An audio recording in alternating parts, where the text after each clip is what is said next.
Hello everyone, I am Shazia Ansari and this is question number 5 of exercise 11.1 and this is class 7th maths.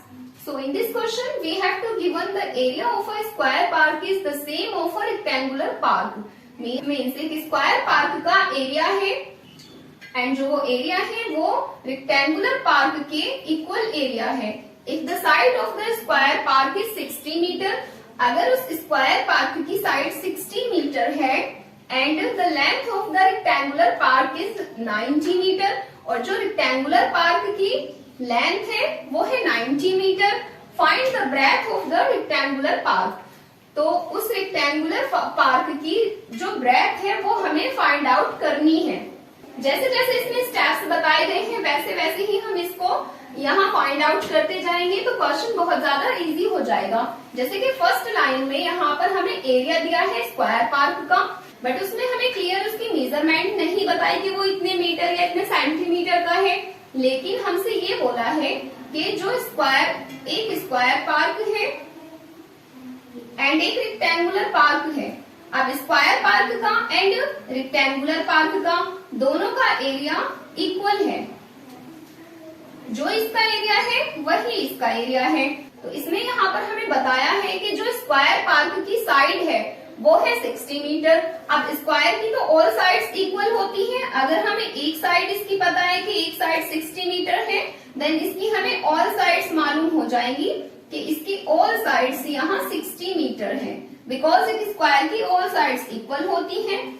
And उसके बाद हमें यहाँ पर length बताई गई है. जो रेक्टेंगल की लेंथ है वो है 90 मीटर. तो रेक्टेंगल में एक ब्रेथ होती है एंड एक लेंथ होती है एंड जो लेंथ है वो है 90 मीटर. एंड उसके बाद यहाँ हमसे बोला गया है find the breadth of the rectangular park. Means इस रेक्टेंगुलर पार्क की हमें यहाँ ब्रेथ तो फाइंड आउट करना है. ये जो इसकी ब्रेथ है वो हमें नहीं मालूम कि वो कितनी है, तो हमें यहाँ पर इसकी ब्रेथ को फाइंड आउट करना होगा.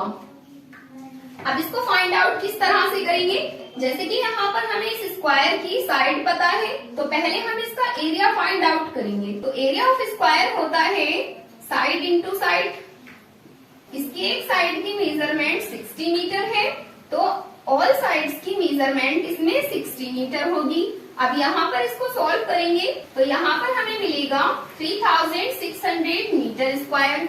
तो ये जो है 3600 मीटर स्क्वायर वो आ चुका है यहाँ पर इस स्क्वायर का एरिया. अब जब इस स्क्वायर का एरिया हमें मालूम है कि वो 3600 मीटर स्क्वायर आया है तो क्वेश्चन में हमसे बोला था कि जो स्क्वायर पार्क का एरिया है वही सेम इस रेक्टेंगुलर पार्क का एरिया है. मीन्स दोनों के जो एरियाज हैं वो यहाँ पर इक्वल हैं. जब ये 3600 मीटर स्क्वायर इस स्क्वायर का एरिया है दैट्स मीन वही एरिया इस रेक्टेंगल का होगा. तो यहाँ पर हम लिखेंगे area of rectangle is equals to 3600 meter square because इन दोनों के एरियाज इक्वल हैं.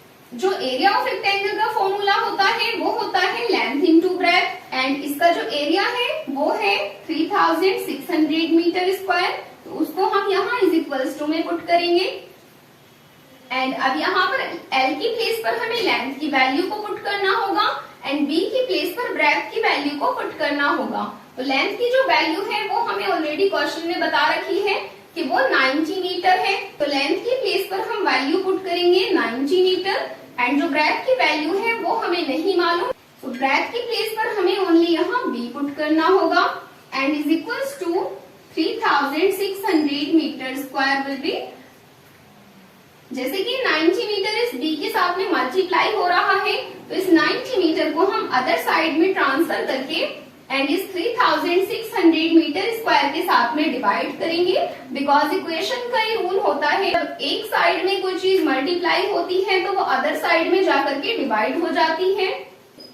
एंड जब हम इसको रिमूव करेंगे 90 मीटर को लेफ्ट हैंड साइड से तो यहाँ लेफ्ट हैंड साइड में हमारे पास बचेगा only B and in the right hand side we have 3600 meter square. This will be as it is and जब ये 90 मीटर इधर की साइड में जाएगा तो ये हो जाएगा यहाँ पर डिवाइड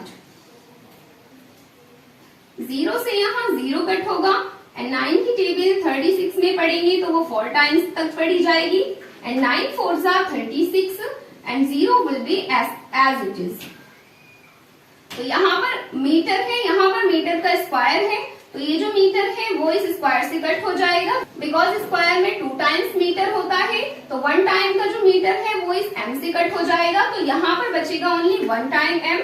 तो ब्रेथ की जो वैल्यू हमारे पास आई है वो आई है 40 मीटर।